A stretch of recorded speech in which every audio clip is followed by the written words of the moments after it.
ভারতীয় সিনেমায় দেশাত্মবোধক যুদ্ধচিত্র মানেই যে নামটি প্রথমে উঠে আসে তা হল বর্ডার। ১৯৯৭ সালে মুক্তিপ্রাপ্ত জেপি দত্ত পরিচালিত এই সিনেমাটি শুধু বক্স অফিসে নয়, আবেগের জায়গাতেও দর্শকের মনে স্থায়ী ছাপ ফেলেছিল। ১৯৭১ সালের যুদ্ধের প্রেক্ষাপটে তৈরি সেই সিনেমাটি আজও বহু দর্শকের কাছে কালজয়ী। প্রায় ৩ দশক পর সেই ইতিহাসের সিকুয়েল নিয়ে ফিরছে বলিউড, বর্ডার ২। নির্মাতাদের দাবি, যুদ্ধের প্রেক্ষাপটে এটি হতে চলেছে ভারতের সবচেয়ে বড় মাপের সিনেমা। চলুন জেনে আসি সানি দেওয়াল থেকে বরুণ, দিলজিৎ কে কত পারিশ্রমিক পাচ্ছেন এই সিনেমায়। বর্ডারে যে চরিত্রটি দর্শকের মনে সবচেয়ে গভীর চাপ ফেলেছিল তা নিঃসন্দেহে মেজর কুলদীপ সিং অর্থাৎ সানি দেওয়াল। সিকিউয়েলেও সেই চরিত্রেই ফিরছেন তিনি। ১৬ ডিসেম্বর সাংবাদিক সম্মেলনে পুরনো সেই গর্জন আর আত্মবিশ্বাস নিয়ে ধরা দিয়েছেন সানি।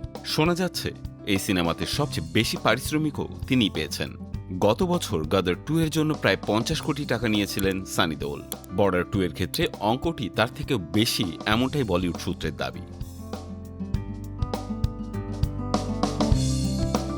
এই ছবির মাধ্যমে প্রথমবার ভারতীয় সেনার চরিত্রে অভিনয় করতে চলেছেন বরুণ ধাওয়ান। কমেডি, রোমান্স থেকে শুরু করে সিরিয়াস চরিত্র সবই করেছেন তিনি। তবে একজন সৈনিক হিসেবে নিজেকে প্রমাণ করার বরুণের ক্যারিয়ারের বড় টার্নিং পয়েন্ট হতে পারে। জানা যাচ্ছে এই সিনেমার জন্য বরুণ নিয়েছেন ১০ কোটি টাকা পারিশ্রমিক।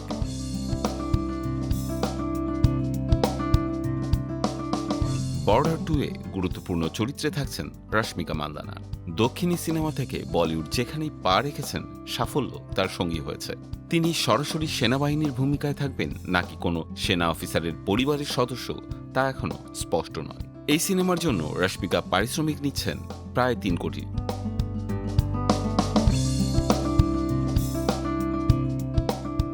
পহেলগাম কাণ্ড ও অন্যান্য বিতর্কের কারণে সম্প্রতি দিলজিৎ দোসাঞ্জকে ঘিরে উত্তেজনা তৈরি হয়েছিল, এমনকি তার ওপর নিষেধাজ্ঞারও দাবি উঠেছিল।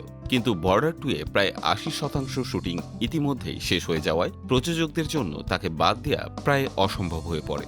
শেষ পর্যন্ত ওয়েস্টার্ন ইন্ডিয়া সিনে এমপ্লয়িজের সঙ্গে আলোচনার পর নিষেধাজ্ঞা উঠে যায়। এই সিনেমার জন্য দিলজিৎ পেয়েছেন আনুমানিক ৫ কোটি টাকা।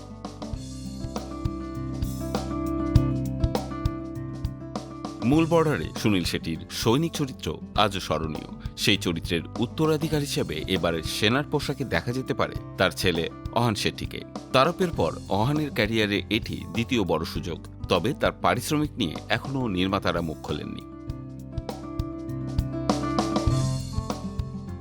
সব মিলিয়ে বর্ডার ২ শুধু একটি সিনেমা নয়, এটি একটি আবেগ, ইতিহাস আর জাতীয় গর্বের মিশেল। তারকাবহুল কাস্ট, বিশাল বাজেট ও যুদ্ধের বাস্তবসম্মত উপস্থাপনার প্রতিশ্রুতি মিলিয়ে সিনেমাটি মুক্তির আগেই তৈরি করে ফেলেছে তুমুল আলোচনার ঝড়। এখন দেখার ২০২৬-এর জানুয়ারিতে এই সিনেমাটি কি পারবে ২০৯৭ সালের সেই আবেগকে নতুন প্রজন্মের কাছে আবারও ফিরিয়ে আনতে।